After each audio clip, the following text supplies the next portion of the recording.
Dewa Perang Ye Shikai. Bab 1416. Menghitung bala bantuan dari belakang, saat ini, garnisun benteng Shifeng telah mencapai 10.000, termasuk 2.000 kavaleri, dan sisanya adalah infanteri berat dan pemanah, serta beberapa peralatan pengepungan, seperti busur silang dan ketapel. Dengan pasukan yang lengkap, makanan dan perbekalan yang cukup, moral yang tinggi, dan banyak pertempuran dengan suku serigala, telah menjadi kekuatan yang kuat. Ngomong-ngomong, ini perintah Jenderal Meng, Pak Tua Ye, kamu tidak ingin menentangnya secara langsung, kan? Terlebih lagi, kita tidak akan pergi ke Xianyang dan tidak akan kembali. Setelah meninggalkan Xianyang, kita akan kembali ke Heyang. Sangguan Jian membujuk. Dalam hal ini, aku tidak keberatan. Pergi ke Xianyang dan mencari lebih banyak jasa militer dan penghargaan untuk saudara-saudara juga merupakan hal yang baik. Pada akhirnya, Ye Shikai tetap memilih untuk setuju. Berpikir dari sudut pandang lain, setidaknya pergi ke Xianyang, bahkan jika itu menjauhkan ribuan saudara ini dari garis kematian, mereka akhirnya dapat beristirahat sejenak. 3 hari kemudian, Kapten Han, saya wakil komandan pengawal ibu kota. Saya sekarang mengambil alih pertahanan benteng Shifeng sesuai perintah Jenderal Meng. Di pagi hari, satu tim pasukan elit Qin tiba di gerbang selatan benteng. Menurut rencana sebelumnya, hari ini adalah hari rotasi. Para prajurit tampak sangat bersemangat. Meninggalkan benteng berarti menjauh dari kematian. Kalau begitu saya akan menyusahkan kalian semua. Silakan masuk. Saya telah meminta para prajurit untuk merenovasi fasilitas benteng dan dapat digunakan secara langsung. Kapten Han, terima kasih atas pertimbangan Anda yang cermat. Proses rotasi pertahanan kedua pasukan tidak memakan waktu lama. Itu berakhir dalam 1 pagi. Benteng Shifeng adalah lokasi yang strategis dan tenggorokan yang menghubungkan dataran tengah dan padang rumput. Apakah itu bertahan atau tidak, itu tidak dapat diabaikan. Han Hao menceritakan hampir semua yang diketahuinya kepada komandan yang mengambil alih pertahanan, tetapi untungnya, komandan yang mengambil alih pertahanan itu bukanlah garnisun daerah biasa, melainkan pasukan paling elit Qin, pengawal kekaisaran. Dengan mereka yang menjaga, benteng itu tidak akan hilang. Bagaimana, apakah kalian siap? Tanya Han Hao. Menurut perintah militer, persediaan makanan dan makanan ternak untuk sebulan telah disiapkan 3 hari yang lalu, dan semua jenis barang bawaan juga telah disiapkan. Jika semuanya berjalan lancar, kita dapat mencapai Xianyang dalam waktu lebih dari 20 hari. Sangguan Jian melaporkan. Baiklah, saudara-saudara, pertempuran berdarah akhirnya berakhir setelah sekian lama. Han Hao tiba-tiba menunjukkan senyum lega dan berbalik untuk melihat para prajurit.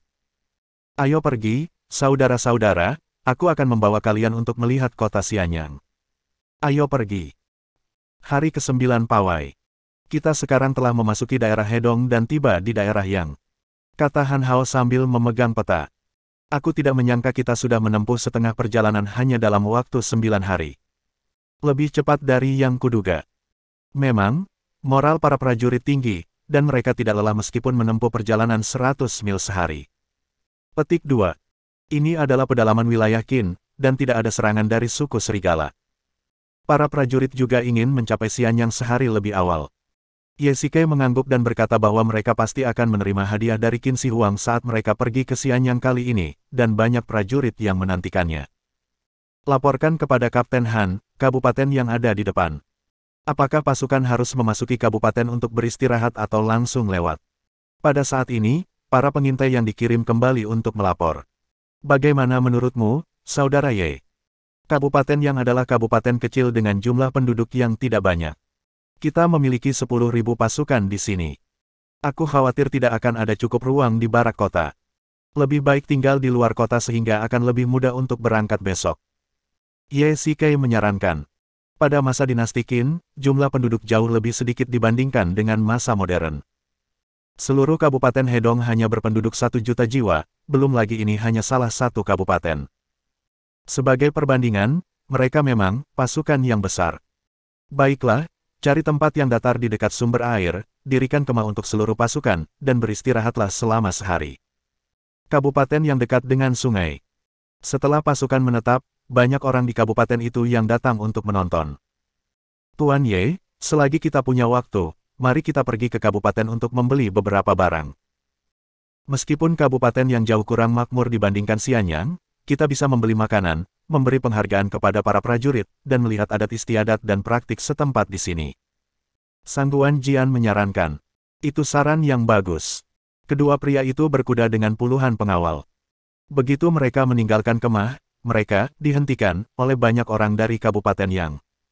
Dua jenderal, bagaimana situasi militer di garis depan? Apakah kita menang atau kalah? Semua orang berbicara, yang membuat keduanya pusing. Daripada peduli dengan perang, mereka berharap untuk memahami situasi untuk menentukan kapan para prajurit yang berpartisipasi dalam perang akan kembali. Seperti Kabupaten Henei, Kabupaten Hedong juga mengirim sejumlah besar pemuda dan kuat ke garis depan sebagai prajurit. Keluarga mereka sedang menunggu kepulangan mereka di rumah. Hari ini, mereka akhirnya melihat pasukan lewat, jadi mereka datang untuk bertanya. Jangan khawatir, suku serigala dikalahkan oleh kita. Kali ini, kita akan pergi ke Xianyang untuk dianugerahkan.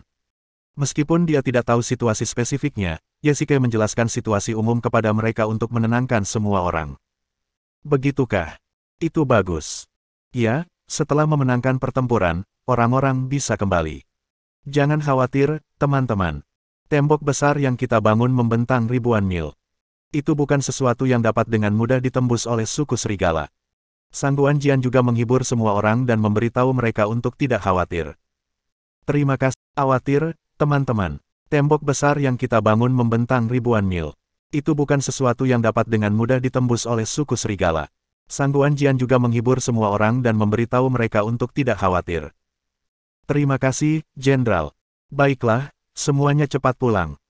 Tidak akan lama lagi sebelum orang-orang muda di daerah ini akan kembali. Yesike memberi isyarat kepada semua orang untuk bubar. Episode yang tiba-tiba itu membuat mereka berdua merasa berat. Di berbagai daerah, ada banyak sekali anak muda dari keluarga yang pergi ke medan perang. Mereka semua menunggu kerabat mereka pulang ke rumah. Tuan Ye, sekarang aku mengerti mengapa kamu sangat ingin kembali. Sangguan Jian tiba-tiba berkata ketika keduanya berjalan di pasar daerah Yang. Memangnya kenapa kalau kamu bisa kembali hidup-hidup tetapi tidak mendapatkan hadiahnya? Benar. Yesike tersenyum lega dan menepuk pundaknya. Di daerah Heyang, setiap rumah tangga menunggu pemuda itu kembali. Jika mereka pergi ke Xianyang, para tetua di kampung halaman mereka harus menunggu selama 2 bulan lagi. Ini adalah siksaan bagi mereka. Sangguan Jian tidak pernah memikirkan hal ini sebelumnya, jadi dia tidak mengerti mengapa Yesike tidak mau pergi ke Xianyang untuk menerima hadiah. Ketika dia melihat begitu banyak orang yang cemas tadi, Sangguan Jian tiba-tiba mengerti alasannya. Apa yang kalian lakukan di sini? Apa kalian akan mati? Enyahlah. Tiba-tiba, terdengar suara gaduh di depan pasar. Banyak orang berlarian ke belakang, dan banyak orang berkumpul di depan. Beberapa orang mengenakan seragam tentara Qin terlihat di sana. Sepertinya ada sesuatu yang terjadi di depan. Ayo kita pergi dan lihat. Yesike langsung berkata. Baiklah, ikuti aku. Sangguan Jian melaju ke depan. Ya. Bab 1417. Terakhir kali mereka datang untuk mengumpulkan gandum, pemerintah mengambil banyak gandum. Sekarang harga gandum begitu tinggi, bagaimana kita bisa bertahan hidup? Justru karena kekurangan gandum, barang-barang menjadi berharga. Kenaikan harga beras dan tepung wajar saja. Kalau mau beli, beli saja. Kalau tidak mau beli, keluar saja dari sini. Berkumpullah di sini, atau aku akan melapor ke pemerintah dan mengusir kalian. Yesike dan Sangguan Jian mengikuti sumber suara dan mendatangi kerumunan itu. Mereka melihat sekelompok orang berkumpul di depan gudang gandum, berdebat dengan manajer gudang itu. Meskipun pertengkaran itu sangat riuh, Yesike dapat menebak apa yang terjadi. Mungkin karena harga gandum terlalu tinggi, yang membuat orang-orang tidak mampu membelinya, sehingga pertengkaran itu pun terjadi. Untuk melawan suku serigala, tentara Qin mengirim 400.000 pasukan, dan sejumlah besar makanan dikonsumsi setiap hari. Yesike tahu ini. Saat itu, desa Sangsui sendiri mengumpulkan 1.500 dan makanan. Ini baru pertama kalinya, dan mungkin akan terus dikumpulkan di masa mendatang. Namun, baik desa maupun daerah memiliki gudang untuk menyimpan makanan. Kecuali perang berlanjut selama beberapa tahun, umumnya tidak akan ada situasi di mana tidak ada makanan untuk dimakan. Wajar jika harga makanan naik, tetapi jika mencapai titik di mana orang-orang tidak mampu membelinya, itu akan menjadi sedikit serius. Selain itu, suku serigala telah menghentikan operasi utamanya 2 minggu lalu. Demikian pula, negara Qin tidak akan terus menambah pasukannya. Mengapa situasi kekurangan makanan terus memburuk? Ye tua, kamu lihat orang-orang ini tidak sederhana. Sangguan Jian tiba-tiba berkata. Apa maksudmu? Toko gandum ini telah merekrut begitu banyak orang kuat sebagai penjaga, dan masing-masing dari mereka membawa senjata, tombak, pedang panjang, dan golok. Yang Mulia Kaisar pertama telah lama mengeluarkan perintah untuk melarang keras kepemilikan senjata secara pribadi oleh rakyat. Jika hanya satu atau dua, itu bisa dimengerti, tetapi lihatlah orang-orang ini, ada 30 atau 40 orang, dan ini mungkin hanya beberapa dari mereka yang menjaga pintu. Setelah Sangguan Jian mengatakan ini, Ye Shikai tampaknya sedikit mengerti. Jika hakim daerah tidak mengizinkannya, mereka tidak akan dilengkapi dengan begitu banyak senjata. Jika kalian berkumpul di sini lagi, saya akan melapor ke pemerintah. Penjaga, usir mereka. Pergi, pergi. Puluhan penjaga yang mengawasi toko itu melambaikan senjata. Meskipun orang-orang yang berkumpul tidak puas dan bahkan kesal di dalam hati mereka, mereka tidak berani maju dengan gegabah, seolah-olah mereka takut akan sesuatu. Tiba-tiba, seorang pria bergegas keluar dari kerumunan, bergegas maju, menyendok 2 sendok nasi dengan sendok sayur, dan menyendoknya dengan pakaiannya. Penjaga, ada yang mau mencuri makanan, hentikan dia. Teriak si penjaga toko dengan keras, dan beberapa penjaga yang kuat langsung mengepungnya dan menendang pria itu hingga jatuh ke tanah. Beberapa bahkan menghunus pedang dan ingin membunuhnya. Berhenti.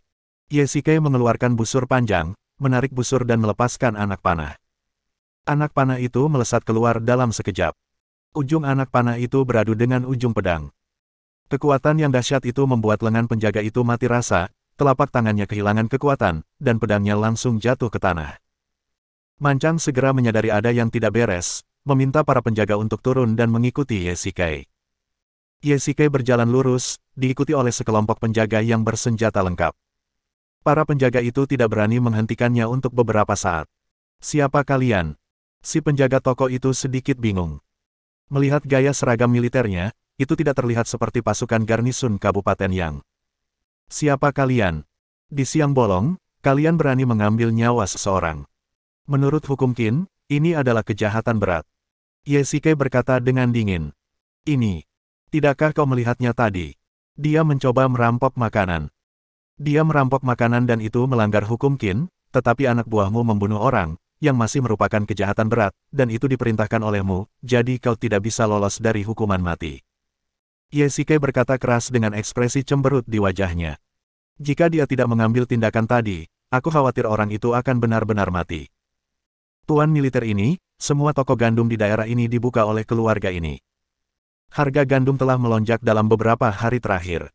Mereka sengaja tidak membiarkan kita hidup. Tolong, Tuan militer, berlakulah adil.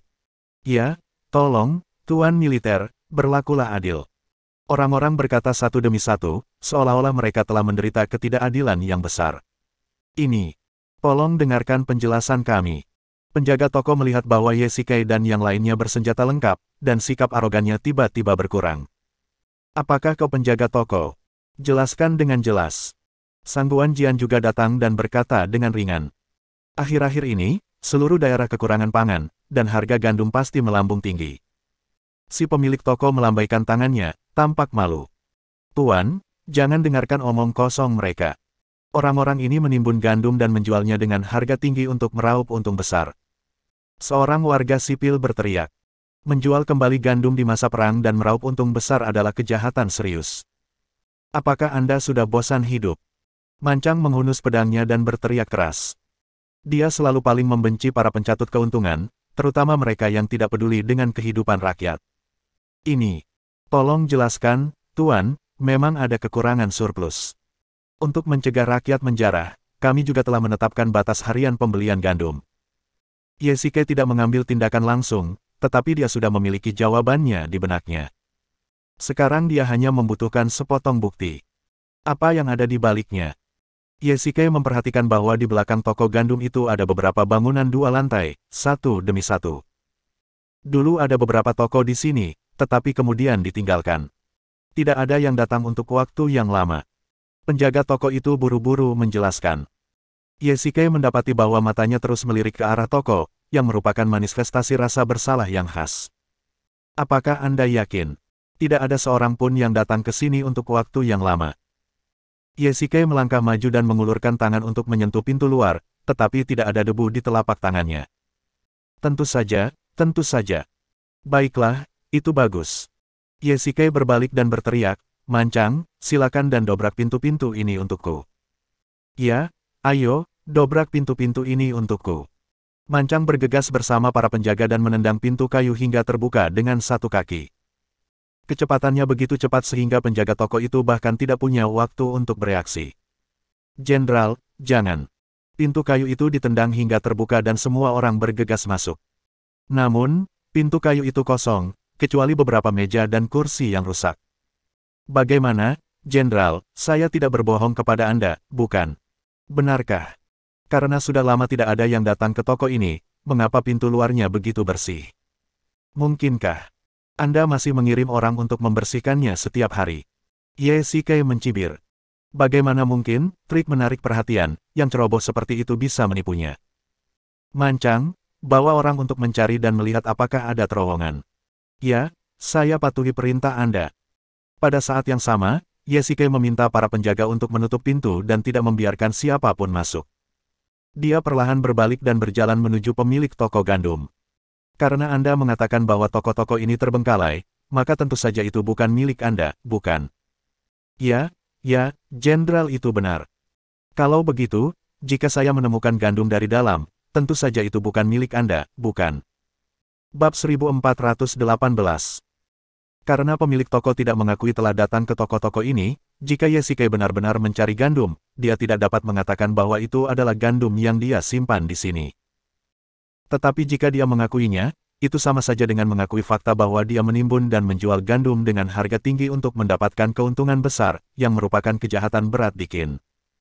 Begitu pula, Yesike juga sangat yakin bahwa ada sesuatu yang disembunyikan di sini. Pertama, tidak ada debu di pintu luar, tetapi dinding dan atap ditutupi dengan jaring laba-laba, menunjukkan bahwa tempat ini memang ditinggalkan, tetapi orang-orang sering datang dan pergi. Kedua, meskipun ada banyak debu di ruangan itu, ada juga banyak jejak kaki di debu itu. Anda dapat melihatnya jika Anda melihat dengan saksama. Tempat ini terletak di pasar, dengan banyak orang dan mata. Jika seseorang masuk dan keluar, itu pasti akan menarik perhatian.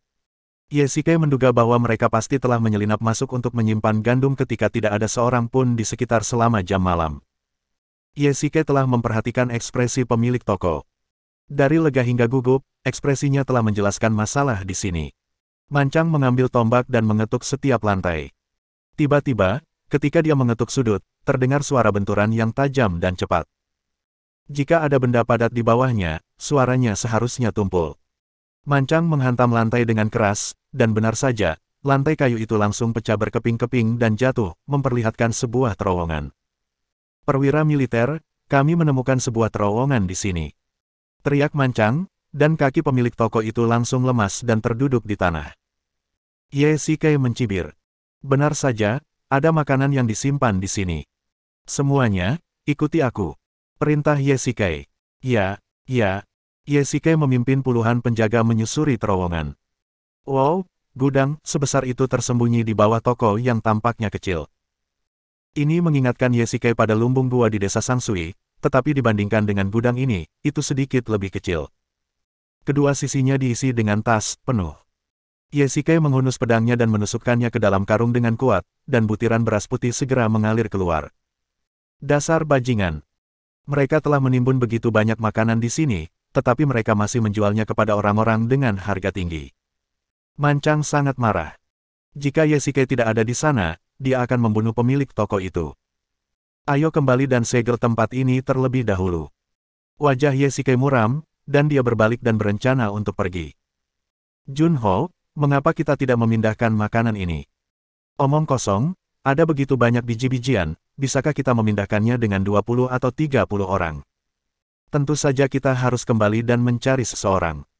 Begitu Yesike dan yang lainnya berjalan keluar dari terowongan, mereka melihat Sang Guanjian dan para penjaga menghadapi sekelompok orang di luar. Yesike segera berjalan maju dan menemukan bahwa sekelompok tentara telah berkumpul di luar toko pada suatu saat. Mereka mengenakan seragam garnisun, dan mereka seharusnya garnisun Kabupaten Yang. "Apa yang terjadi? Begitu kamu turun, orang-orang ini datang. Sangguan Jian berkata dengan enteng. Ada 2 atau 300 pasukan garnisun, yang mengepung tempat ini dengan rapat, dan dengan orang-orang di samping mereka, jalan itu benar-benar terblokir. Sepertinya bos toko ini tidak sesederhana itu. Ye Shikai samar-samar mengerti sesuatu. Kedua belah pihak menghunus senjata mereka dan saling berhadapan. Meskipun jumlah orangnya lebih sedikit, Ye Shikai dan Sangguan Jian sama sekali tidak takut. Mereka semua adalah orang-orang yang pernah bertarung satu lawan satu dengan suku serigala dan telah melihat segala macam badai. Siapa kalian? Pada saat ini, seorang perwira keluar dari garnisun dan berteriak pada kedua pria itu. Apakah kalian buta? Tidakkah kalian melihat pakaian ini? Kata Ye Shikai. Saya menerima laporan bahwa beberapa tentara membuat masalah di pasar. Kalian harus segera meletakkan senjata dan pergi bersama kami. Sebagai seorang prajurit dinasti Qin, kalian tidak akan pernah melepaskan baju besi kalian. Suku serigala di garis depan tidak pernah meminta kami untuk menyerah. Kalian tidak dapat mengandalkan kalian. Sangguan Jian menghunus pedangnya dengan marah.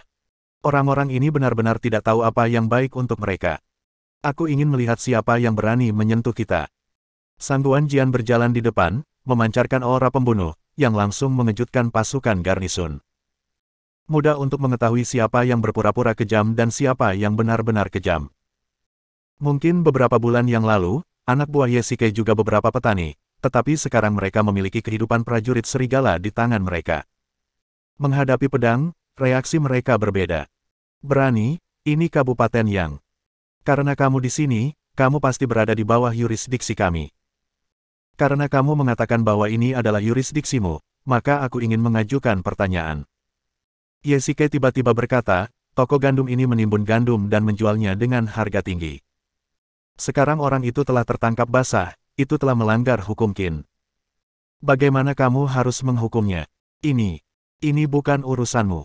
Sebaiknya kamu meletakkan senjatamu sekarang. Petugas itu berteriak keras. Ini benar-benar keterlaluan.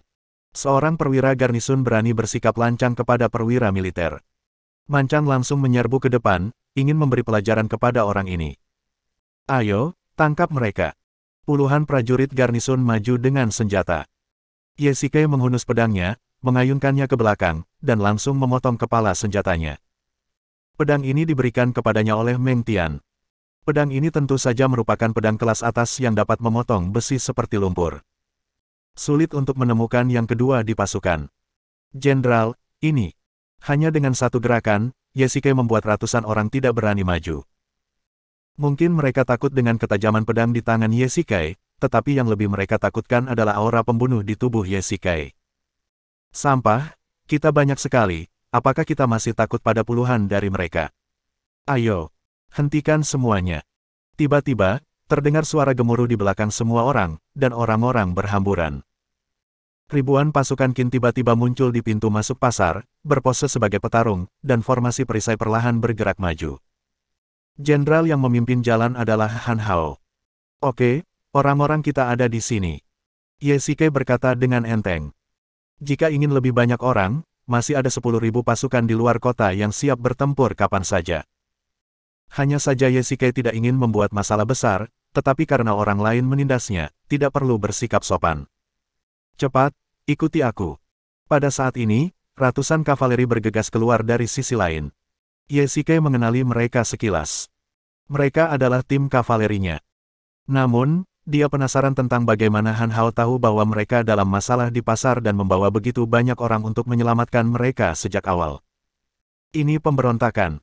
Tangkap mereka semua. Han Hao meraung, dan para prajuritnya segera mengepung mereka, bersenjata lengkap dengan perisai dan tombak. Garnisun itu belum pernah melihat pertempuran sebesar ini sebelumnya, dan dikelilingi oleh ribuan prajurit Qin. Mereka tercengang dan berlutut di tanah dalam beberapa detik. Menurut perintah militer, mereka yang menentang atasan mereka di pasukan Qin akan dihukum berat. Ye Shikai sudah menjadi perwira militer, memimpin ribuan orang. Hanya karena perwira tadi benar-benar memerintahkan penangkapan mereka, tidak akan terlalu berlebihan bagi Ye Shikai untuk membunuhnya di tempat.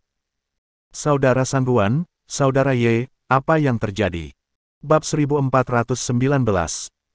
Klaim, laporkan kepada Tuan Han, Sangguan Jian dan aku melewati pasar di sini dan menemukan bahwa toko gandum di sini menimbun gandum dan ingin mendapat untung besar. Kami telah menangkap basa orang-orang itu, tetapi para prajurit garnisun ini bergegas keluar dan ingin menjatuhkanku. Ye Shikai menjelaskan. Ini benar-benar keterlaluan. Ada 2 perwira militer dan beberapa 500 tuan di sini. Kamu masih ingin menjatuhkan mereka. Apakah kamu tidak ingin mati? Han Hao berteriak dengan marah, ayo, seret mereka keluar dan eksekusi mereka di tempat. Ini. Tuan, tolong ampuni nyawaku. Aku tidak tahu tuan mana yang datang berkunjung. Aku telah menyinggungmu. Tolong ampuni nyawaku. Karena ketakutan seperti ini, perwira itu segera menjadi malu, dan para prajurit di belakangnya juga gemetar ketakutan, takut mereka akan kehilangan nyawa mereka. Bukan tidak mungkin bagiku untuk mengampuni nyawamu, tetapi kamu harus menjelaskan kepadaku dengan jelas apakah kamu memiliki kolusi dengan toko gandum ini. Ye Shikai sudah melihat bahwa gudang gandum ini tidak biasa. Gudang itu mampu mempersenjatai para penjaga yang mengawasi gudang. Terlebih lagi, tepat ketika Ye Shikai hendak menggeledah, begitu banyak pasukan garnisun datang. Pasti pemilik gudang yang memberitahu. Namun, dia tidak menyangka bahwa Ye Shikai dan Sangguan Jian memiliki pangkat militer yang begitu tinggi dan memiliki begitu banyak orang di bawah komando mereka. Ini tidak ada konspirasi. Saya hanya mendengar bahwa beberapa tentara membuat masalah di pasar, jadi saya memimpin tim untuk berpatroli. Itu semua karena kebutaan saya. Saya harap Anda bermurah hati dan memaafkan saya. Petik 2. Sampai di titik ini, Anda masih berbohong. Tampaknya Anda benar-benar tidak ingin hidup. Ye Shikai mengumpat dengan keras, tidak masalah jika Anda tidak berani mengakuinya. Saya akan menghukum Anda setelah saya mengetahuinya. Jika seperti yang Ye Shikai duga, pemilik gudang ini bukanlah bos yang sebenarnya. Baru saja, beberapa orang mengatakan bahwa semua gudang gandum di daerah ini dibuka oleh satu orang. Dengan kata lain, jatah makanan bagi begitu banyak orang di daerah yang begitu besar sebenarnya dimonopoli oleh satu orang. Dalam hal ini, menimbun dan menjual gandum dengan harga tinggi sama saja dengan menghisap darah rakyat di seluruh daerah. Hakim daerah sudah datang. Tiba-tiba, terdengar kegaduhan lagi di antara kerumunan. Para prajurit bubar dan memberi jalan. Hanya terlihat seorang pria berseragam resmi berjalan mendekat. Para prajurit yang terhormat, saya adalah hakim daerah Yang, Cao Wenzuo. Jika terjadi konflik saat pasukan kalian memasuki daerah Yang, saya harap kalian dapat menunjukkan belas kasihan. Seorang pria parubaya berjalan mendekati Han Hao dan membungkuk. Seperti kata pepatah, jangan pukul orang yang sedang tersenyum. Setelah hakim daerah Cao mengatakan ini, Han Hao secara alami melepaskan niat membunuhnya. Untungnya, mereka tiba tepat waktu. Kalau tidak, baik itu Ye Shikai atau Sangguan Jian, jika mereka terluka, bahkan jika hakim daerah Cao berlutut dan memohon belas kasihan, saya khawatir perwira garnisun ini tidak akan bisa lolos dari kematian. Yan Bai, kamu benar-benar sudah lelah hidup, kan? Beraninya kamu menentang para prajurit, kenapa kamu tidak memohon belas kasihan dan meminta maaf? Cao Wenzuo menghampiri perwira itu, menamparkan wajahnya, dan mengumpat dengan keras. Ya, itu semua karena kebutaanku. Aku telah menyinggungmu. Aku bersedia meminta maaf. Mohon maafkan aku, tuan-tuan. Mohon bermurah hati dan maafkan orang ini. Aku bersedia menyelenggarakan jamuan makan dan menghibur pasukanmu. Hakim daerah Cao mengatakan begitu banyak hal baik, Han Hao tentu saja tidak ingin bersikap agresif. Wakil Jenderal, biarkan mereka pergi. Ya. Han Hao memerintahkan para prajurit untuk mundur, yang dianggap menyelamatkan nyawa mereka. Hakim daerah Cao, anak buahku berkonflik dengan garnisun setempat karena gudang gandum ini. Mereka menimbun gandum dan mendapat untung. Menurut hukum Qin, ini adalah kejahatan berat. Aku ingin tahu apakah hakim daerah Cao tahu tentang ini. Yang paling dipedulikan Ye Shikai adalah gudang gandum ini.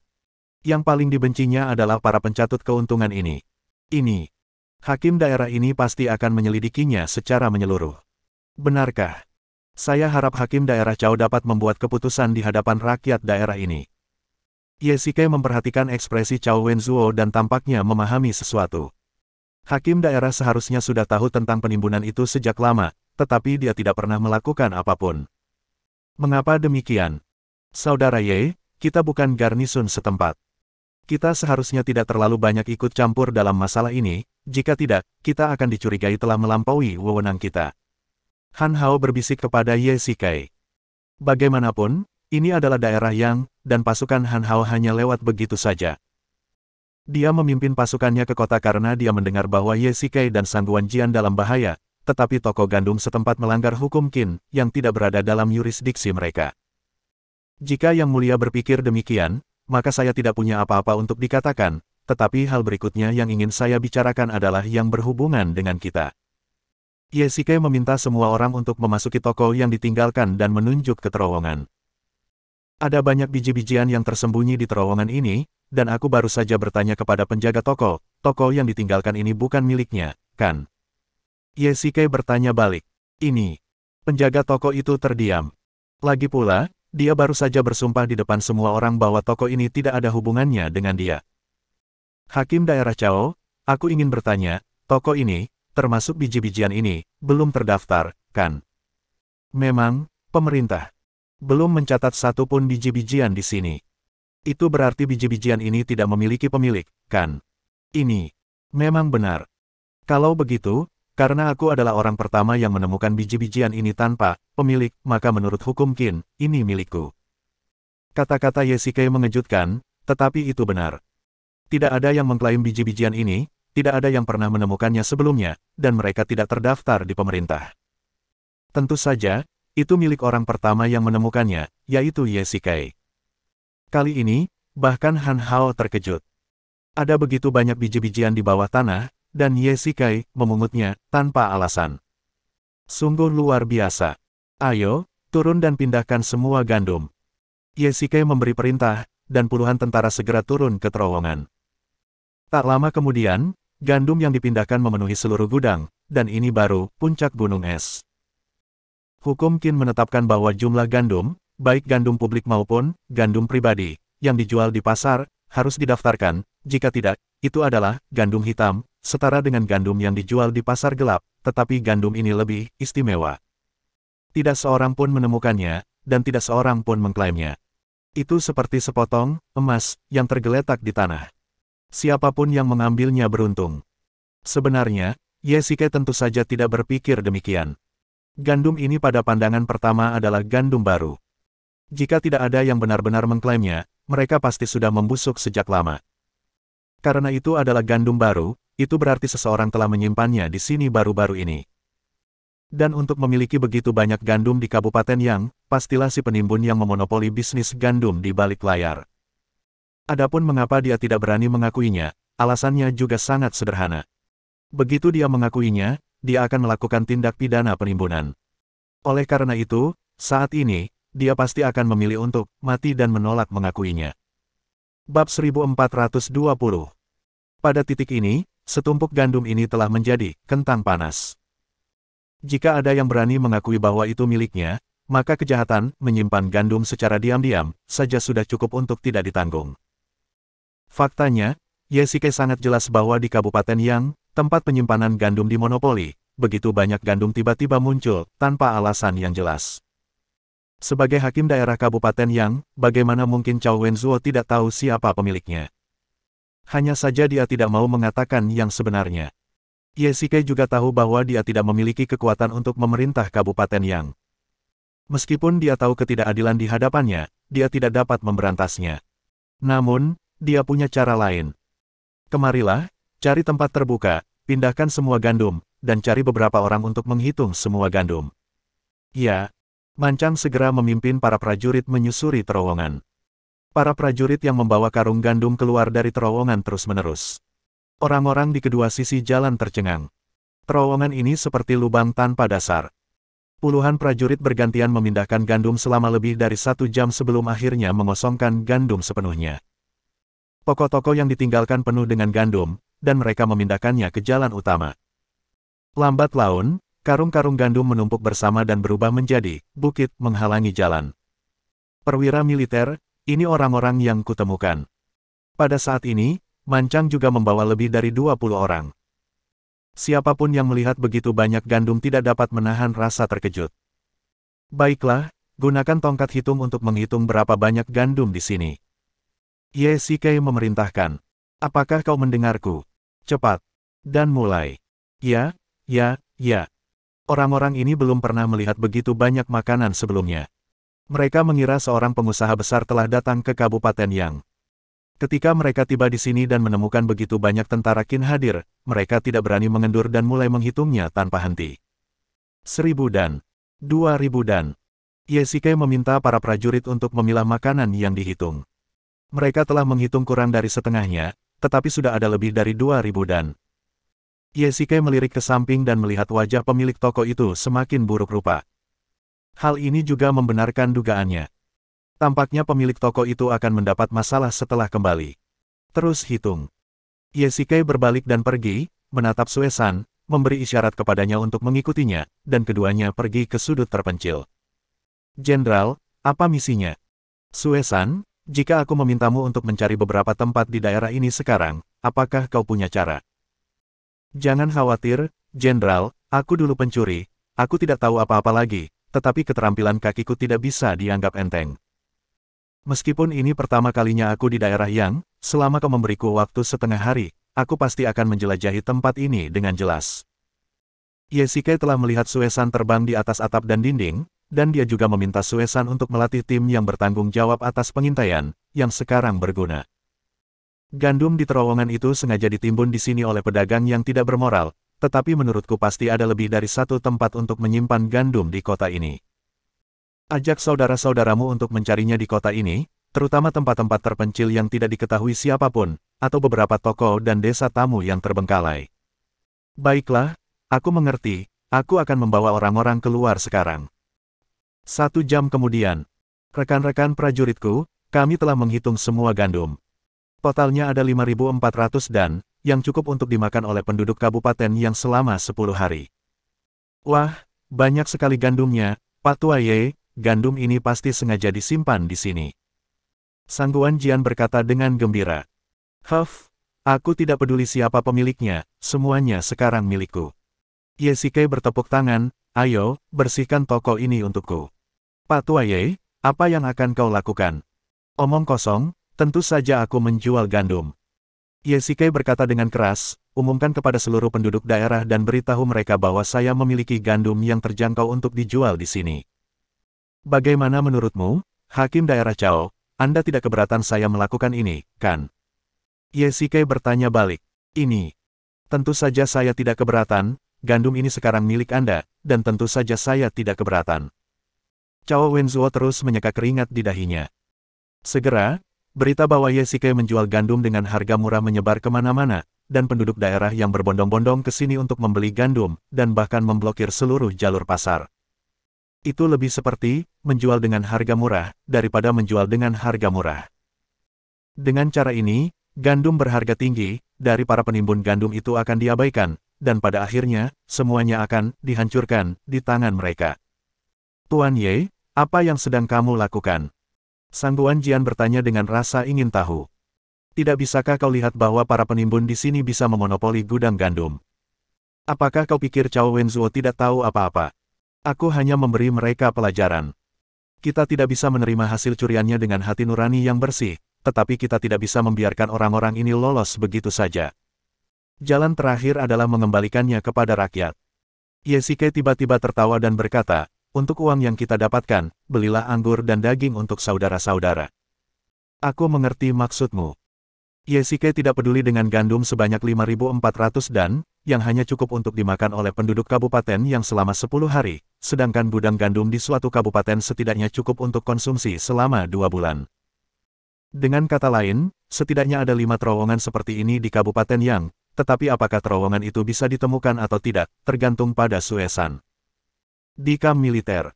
Saudara Ye, meskipun gandum ini milikmu, menjualnya dengan harga murah akan mengganggu tatanan ekonomi Kabupaten Yang. Selain itu, sebagai seorang prajurit Qin besar, bukan tugasku untuk menjual gandum.